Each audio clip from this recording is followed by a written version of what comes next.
Thank you. It's fantastic to be here. I'm sure it's overwhelming for some of you. It's been a long weekend. It's the afternoon. It's a graveyard shift. So I'm going to give you a bit of a free ride.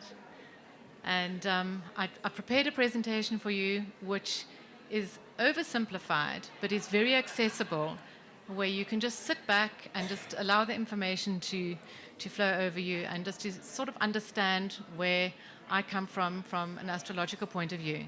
Now, astrology is not for everybody, but it's not for everybody because some people have misconceptions about it, and I'm hoping to demystify some of those misconceptions today.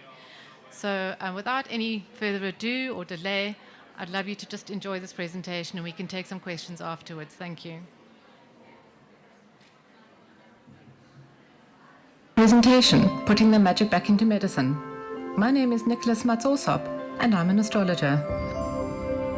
I help couples fall pregnant using their personal astrology, which means I use their birth date, time and place to draw a chart, which helps me pinpoint their next lucky or potentially fertile time during which to try any kind of reproductive method, natural, artificial insemination, but especially IVF. I have been working in the field of infertility for 18 years, and I have had many successful outcomes, which are detailed on my website and on my YouTube channel.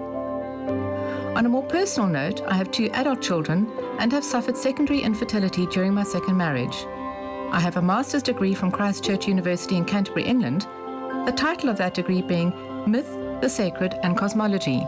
So what does putting the magic back into medicine really mean? Well, the magic is everything else that we do while trying to get pregnant. It is the little rituals, the prayers, the setting of intentions on a full moon, a relaxing bath with candles, any activity that brings you to focus on your desire to become a parent. Magic is a positive act of hope.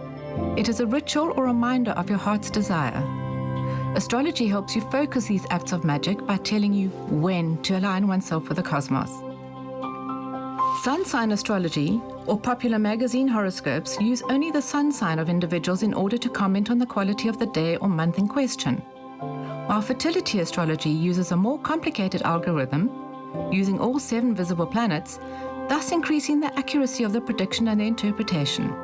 Fertility astrology does not advocate gender prediction, even though there are some techniques that suggest that this can be done.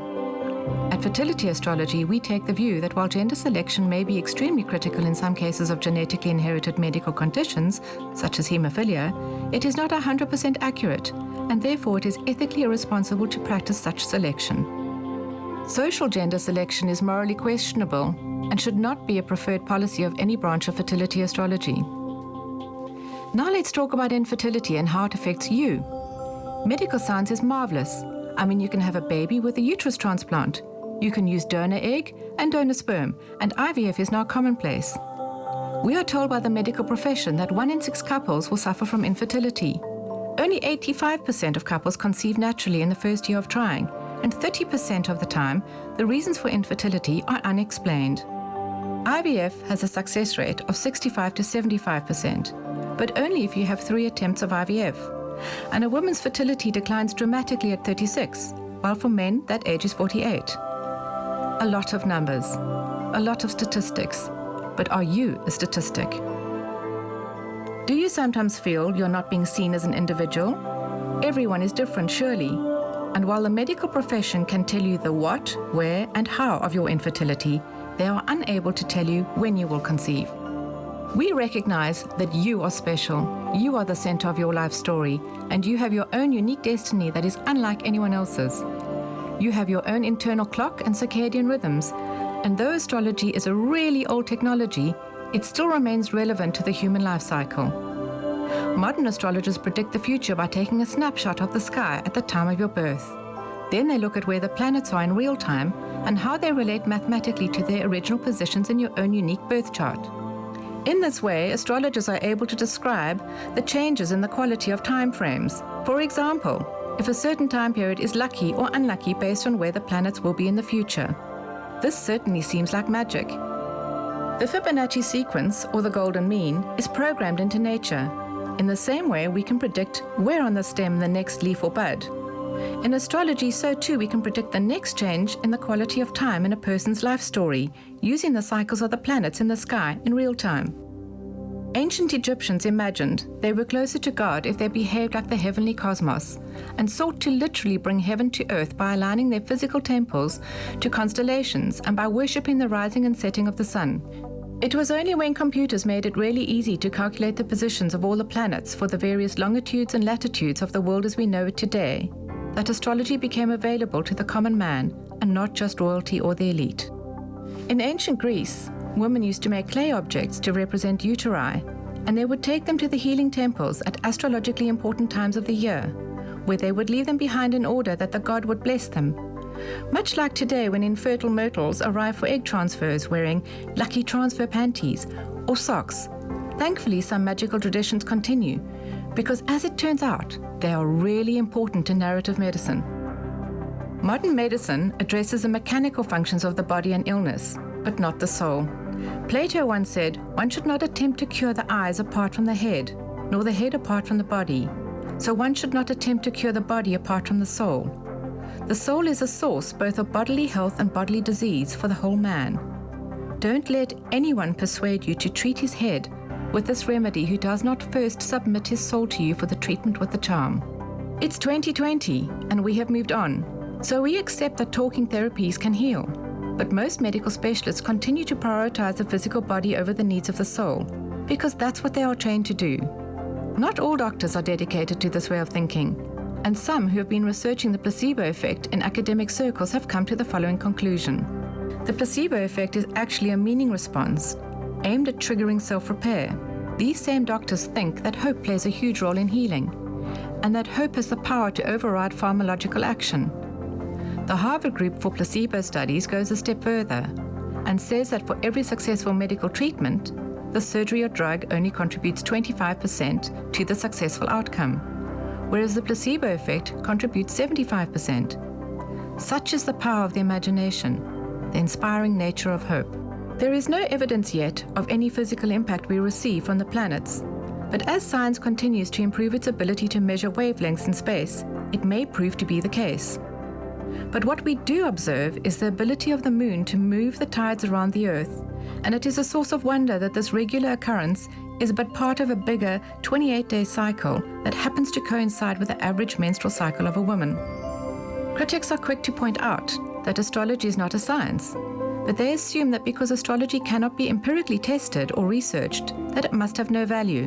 But what if astrology functions as a narrative talking therapy that behaves like a placebo? What if astrologers help patients create healing stories of hope through a magical, meaningful connection with the cosmos? What if astrologers offer a valuable missing element in the treatment of infertility, where for at least 30% of the time doctors have no explanation for why conception is not happening? Doctors are really busy. They don't have the expertise nor the time to listen to the story of you, to help you create or to lead you to find meaning in your infertility. Astrology is not meant to replace medical science. On the contrary, it is meant to complement it in answering the question, when? As an IVF patient, you will only have time to do approximately 3 treatments in a year. It is immaterial to the clinic when you do it, and sometimes very stressful for couples to decide themselves. Having an astrologer guide your decisions when to have these treatments, according to your next potentially fertile times, based on your chart, can really help you gain control over the overwhelming and intimidating aspects of infertility treatment.